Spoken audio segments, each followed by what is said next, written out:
อ๋อต้องพี่น้องเลยลายนี่รถพี่น้อง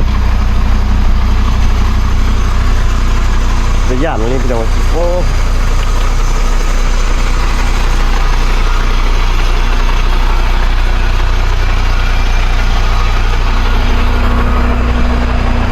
นี่เป็นภูเนาะพี่น้องเนาะสุดเส้นทางตัวนี้เลยลงไปภูปุ๊บพูดเลยพี่น้องเป็นภูเนาะพี่น้องเป็นภูเป็นเฮลพี่น้องไล่รถสุดโหดปีนสุดโหดพี่น้องกันมัน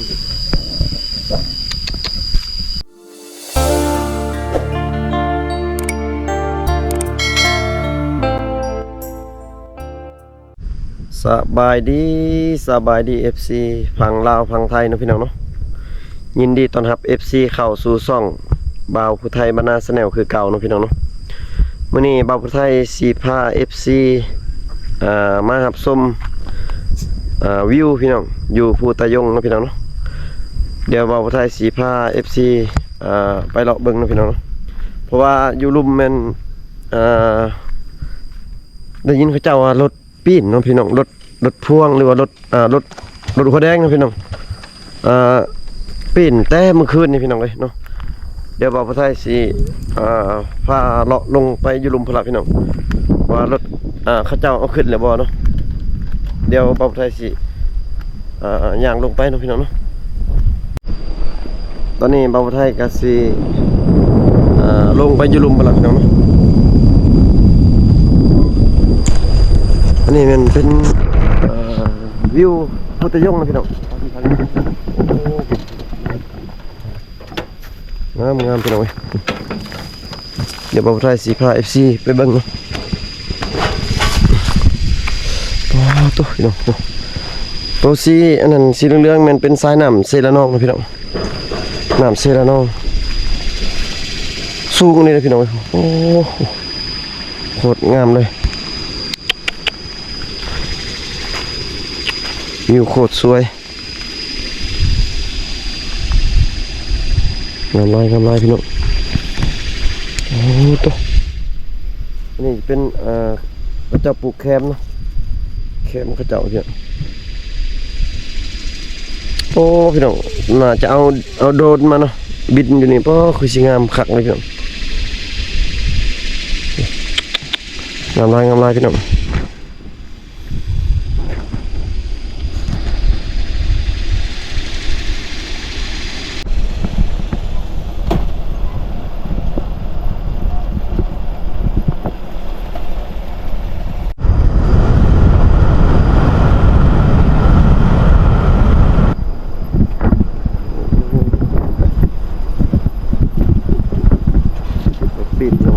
จัดเลยนะ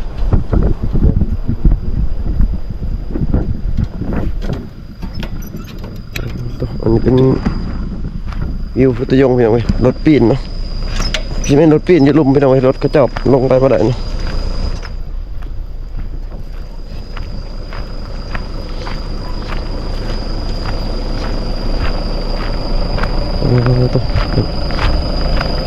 สมอยู่มุมสูงพี่น้อง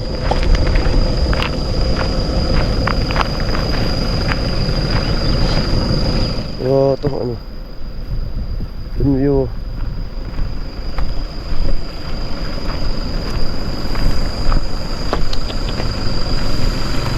ภูตะยงพี่น้องโอ้งามรีวิวงามสวยๆพี่น้องวิวงามแห้งพี่น้องงามลาย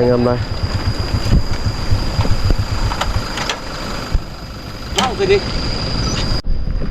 วิวงามแห้งพี่น้อง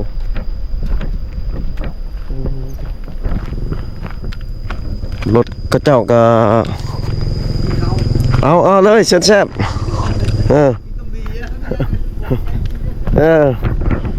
รถกระเจ้าเป็นไปบ่ได้นะพี่น้องเพราะว่ารถปีนนะพี่น้อง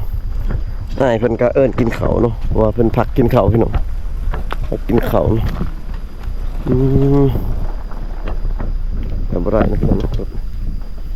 ลายพี่น้องเดี๋ยวบ่าวไทยสิย่างลงไปลุ่มพุ่นเอาเนาะโอ้ตัวพี่น้องรถลายเลยพี่น้อง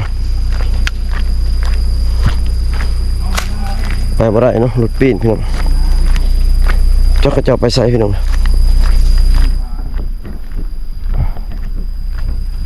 นี่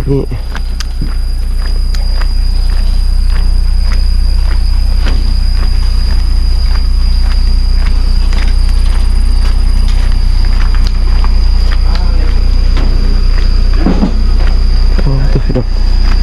พระเจ้ากินเขาอยู่ในรถเลยนะไปบ่ได้นะพี่น้องหลายรถพี่น้อง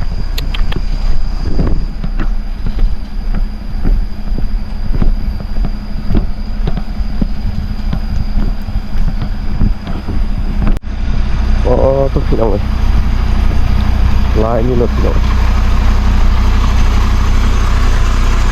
จะย่านวันนี้พี่น้องโอ้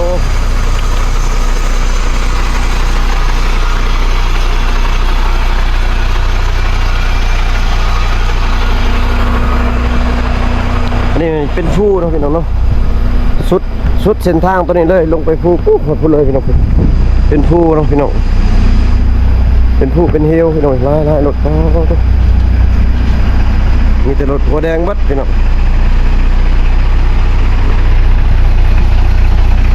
เจ้าไปบ่ได้เนาะพี่น้องเนาะว่ารถปีนตามทางเลยพี่น้องโอ้ดิลายลีพี่น้องโคตรรถเลยโอ้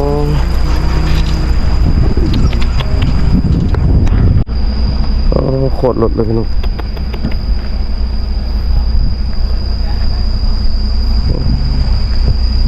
เจ้าไปบ่ได้นะพี่น้องเนาะรถหัวแดงนะพี่น้องตายรีพี่น้องจักเจ้าแก่จังตายแห้งเลยพี่น้อง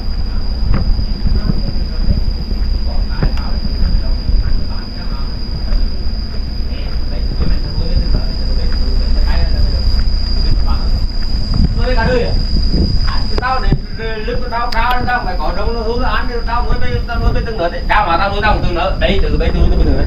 bây từ tên mình đồng nhờ con được phải rồi đó bây giờ đây con này biết tao điều kiện phaพี่น้องลายนี่รถพี่น้อง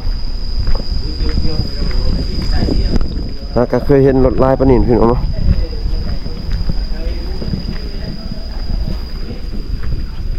เป็นเฮลเป็นยังไงพี่น้องเป็นเฮลก็ได้ลงเป็นคุมเลิกนะพี่น้องรถปีนอยู่คนพี่น้องปีนทางนั้นก็ขึ้นมาบ่ได้เนาะทางนี้สิลงไปก็บ่ได้เนาะทางนี้สิขึ้นสิลงไปพุ่นเนาะพี่น้องสิไปเมืองตะโอ้ยสารวันเนาะพี่น้อง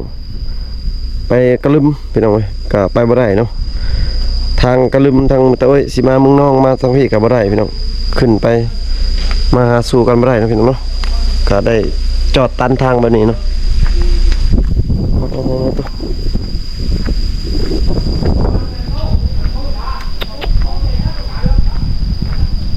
โหดแห้งเลยพี่น้องเว้ยรถปีนพี่น้องเว้ย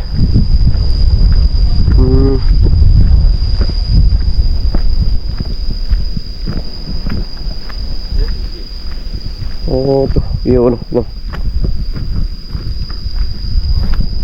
โอ้บังเป็นเฮลอยู่พี่น้องเว้ยเส้นทางเรียบสันผู้เนาะพี่น้องตีนผู้เนาะเป็นเฮลตรงเขาเจ้าปลูกกล้วยเนาะอยู่ลุม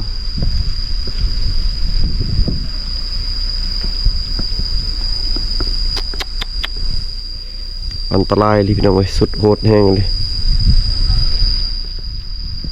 เดี๋ยวเบาไทยสีย่างลงไปพุ่นละพี่น้องลงปูลงสุดเลยเนาะสีเบิ้งรถลายบอสีขึ้นมาพี่น้องสีลงไปเบิ้งยุลุมพี่น้องโหดอีกแล้วคลิปนี้พี่น้องโหดอีกแล้วสุดๆเลย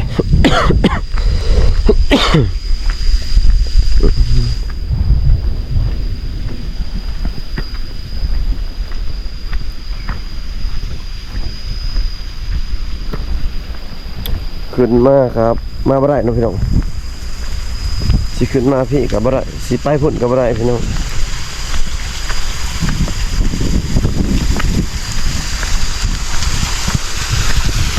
โอ้นี่เป็นน้ำลิ้นพี่น้องเว้ยน้ำตกมาจากผู้พี่น้องโอ้ขักเลยพี่น้องเว้ยโอ้เขาจะมาอาบน้ำอยู่นี่เลยพี่น้องพี่น้องก็เย็นขักเลยพี่น้องก็ขักเลยน้ำตกแล้วทุกคนพี่น้อง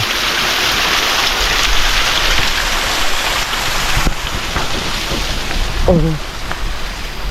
อันนี้เป็นภูตะโยงพี่น้องเอ้ยไปสิไปเมืองตะโอ้ยเนาะไปสารวันกับไปบ่ได้พี่น้องสิมาเมืองน้องกับบ่ได้พี่น้องเอ้ยไปมาหาสู่กันยากแล้วรถมันตันทางพี่น้องตันทางกับไปบ่ได้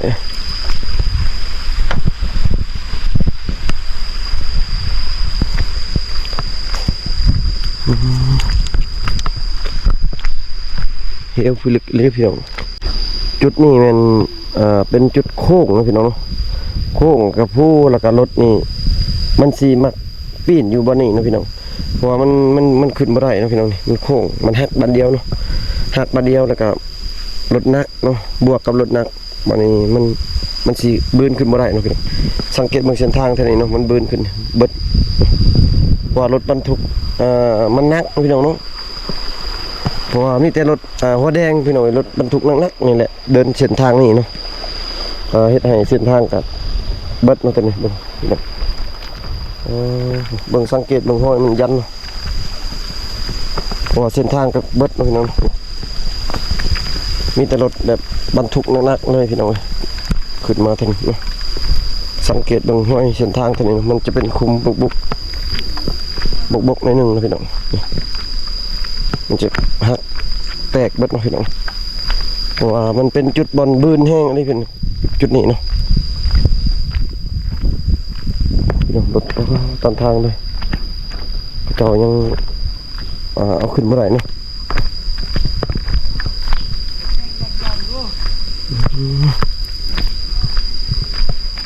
สุดโหดเลยพี่น้องเว้ย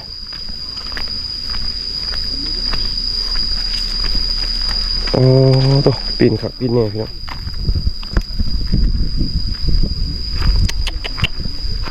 ปีนออกเบิดพี่น้องจับความแห้งไม่ว่าเลยหลดพี่น้อง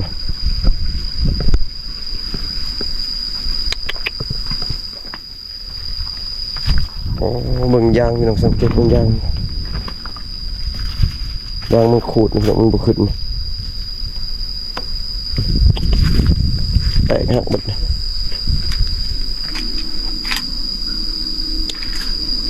โอ้รถมันแก่นักพี่น้องมันก็บืนบกขึ้นอันตรายพี่น้องต่อพี่น้อง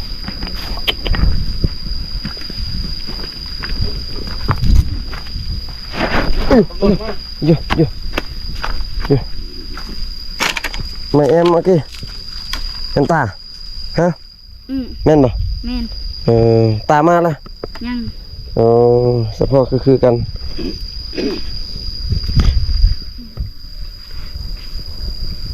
ปีนมาได้นี่เมื่อวานนี่นี่คนบ่เป็นยังบ่ฮู้คือกัน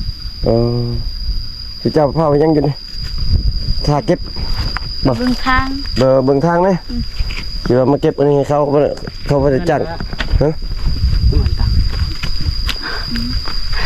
เขาบ่ได้จ้างที่เก็บตัวนี้คนเคยขุดทางรถที่เจ้าเก็บทางขาทางนี่คันรถจักรไปได้เก็บเงินบ่เก็บเท่าไรเก็บนี่ 10,000คนละ20คนละ 20,000รถ20,000คันหนึ่ง 20,000ที่เจ้าเก็บอยู่นี่พี่น้องเพิ่นจะเฮ็ดเพิ่นจะเก็บค่ารถไปพี่น้องรถจักรไปอยู่นี่แม่นคันหนึ่ง 20,000พี่น้องตัวคนนึงคือสิบ่เป็นยังเบิ่ง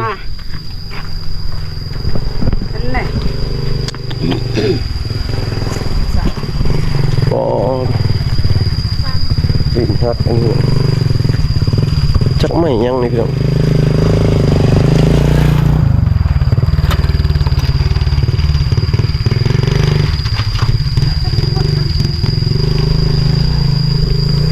น่าจะเป็นอันนั้นตีนี่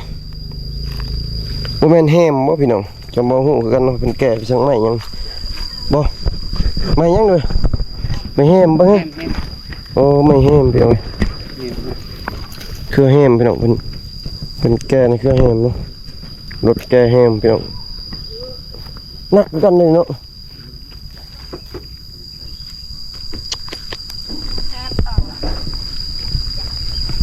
เครือแฮมพี่น้องเป็นแก่แฮมเนาะเพราะว่ารถอยู่ทางลมกะสิขึ้นมากะมาบ่ได้พี่น้องสิขึ้นมาพี่บ่ได้เนาะสังเกตมึงอยู่เทิงมันเนาะรถสิลงมาเนาะพี่น้องสิลงมาพี่กะบ่ได้เพราะว่ารถคันนี้ตันแล้วเนาะแต่ไปมายากพี่น้อง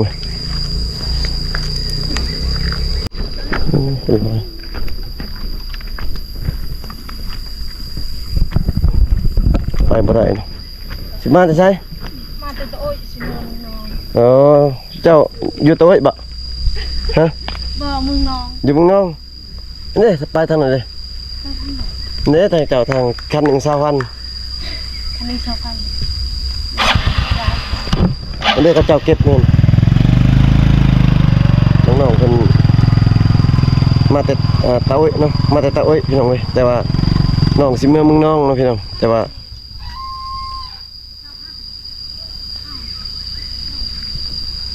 าน้องๆเพิ่นขับบ่ได้นะพี่น้องเนาะ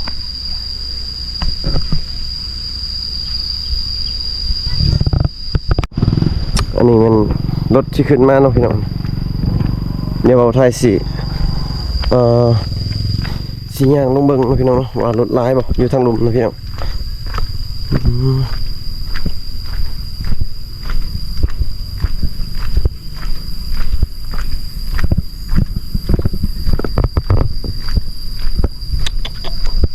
โหดแห้งเลยพี่น้องเอ้ยเบิ่งสังเกตเบิ่งเป็นเฮลเป็นหยังเนาะพี่น้องกันนี้เนาะ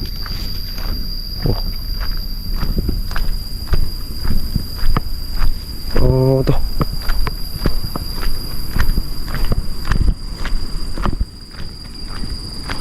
ทางนี้แม่นบ่หลายเนาะรถพี่น้องเอ้ย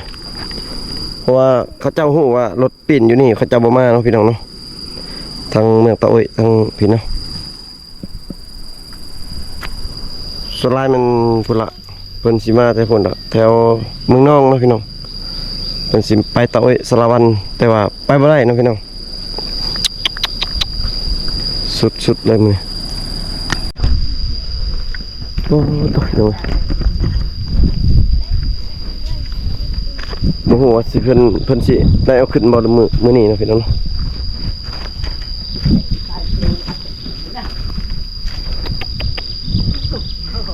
สุดโหดเลยพี่น้องไม่ได้ก็เอาขึ้นรถนี่ฮะ มัน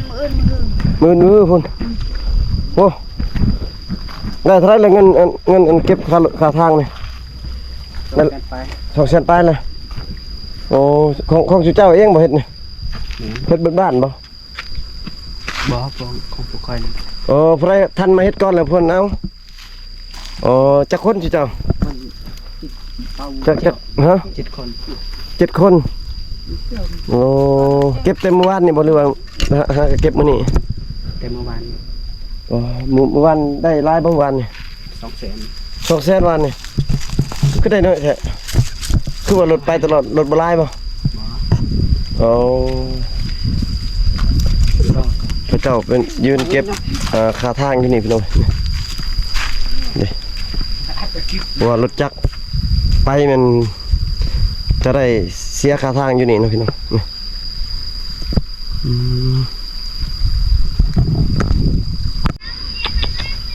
โอ้ตัวนี่ได้สตาร์ทมั้ยนี่สิแม่น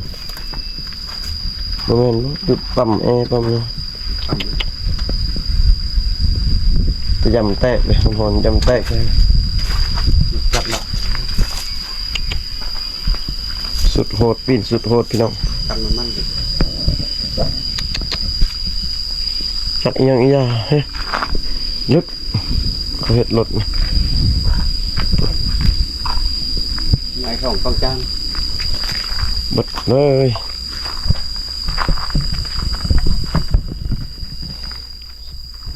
2 4 6 80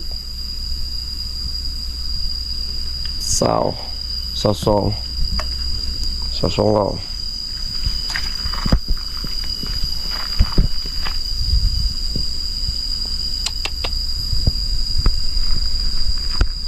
แต่ญาตินั่นเลยพี่น้องเว้ยหมู่ว่าคนเป็นแบบใดนะพี่น้องหมู่ว่าเจ็บหรือว่ากับบ่ฮู้เนาะเพราะว่าแต่มือว่านนี่เนาะ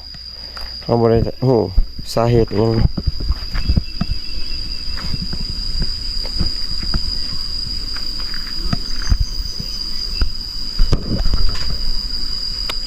สุดๆเลยดอกตัวพี่น้องเว้ยคลิปนี้บ่าวไทยกะพา FC มาเบิ่งวิวแล้วก็มาเบิ่งรถปีดนะพี่น้องบ่นี้มันจะเป็นจุดเกิดอุบัติเหตุเนาะดุขนาดอยู่นี่พี่น้องเพราะว่ารถบรรทุกหนักเนาะแล้วก็เส้นทางมันจะเป็นเส้นทางแบบโค้งแห้งดีนี่โค้งหักมาเดียวเนาะหักบนเดียวนี่แหละบนนี้แหละจุดบนนี้แหละมันสิเกิดตลอดเนาะพี่น้อง ทางเมืองสารวัตร นี่มันเบิ่งเป็นหอเบิดนี่พี่น้องมันขัดเนาะมันขดนี่ไปบ่ได้แล้วพี่น้องเอ้ยเนาะระวังมึงน้องหาโต้ยหามึงน้องพี่น้องเดินทางกลับไปบ่ได้เนาะพี่น้องเนาะฐานใดสิไปก็บ่พามากก็ได้เนาะพี่น้องเนาะช่วงนี้เพราะว่าเพิ่นยังบ่ได้ยกซ่อมรถเนาะเดี๋ยวบ่าวไทยก็สิเดินทางกลับเนาะพี่น้องเนาะเดินทางกลับบ้านเนาะพี่น้องเดี๋ยวบ่าวไทยสิบันทึกให้ FC เบิ่งตอนบ่าวไทยขึ้นเนาะขากลับเนาะไปบ่ได้แล้วผมไปพี่น้องเอ้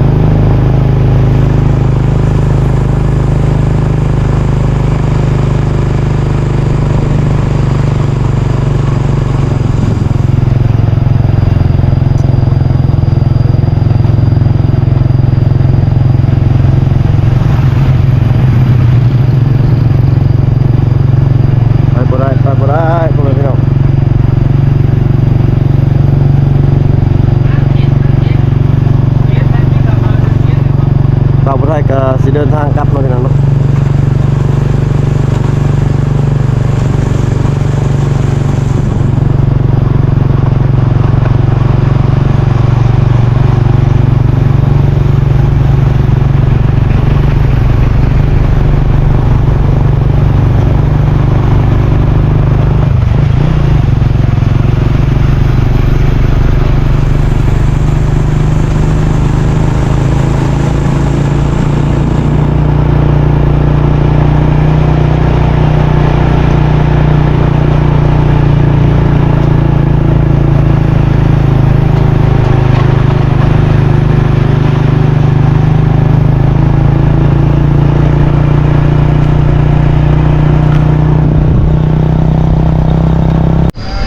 งามดีพี่น้องเว้ยเป็นเฮ็ดอันนั้นเนาะ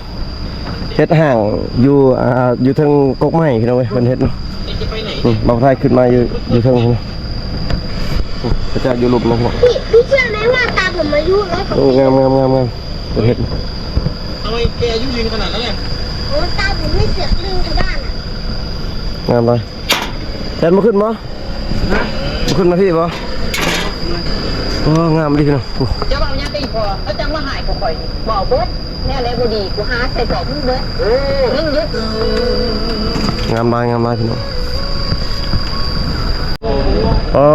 วิวงามดีพี่น้องคัก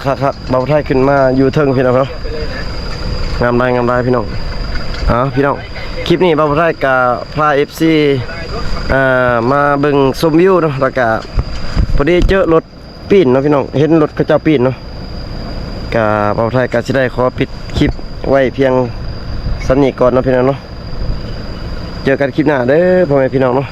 สำหรับคลิปนี้บ่าวไทยขอปิดคลิปเลยพี่น้องเนาะ บ๊ายบายพี่น้องเจอกันคลิปหน้าเด้อ ไอ้บ่ได้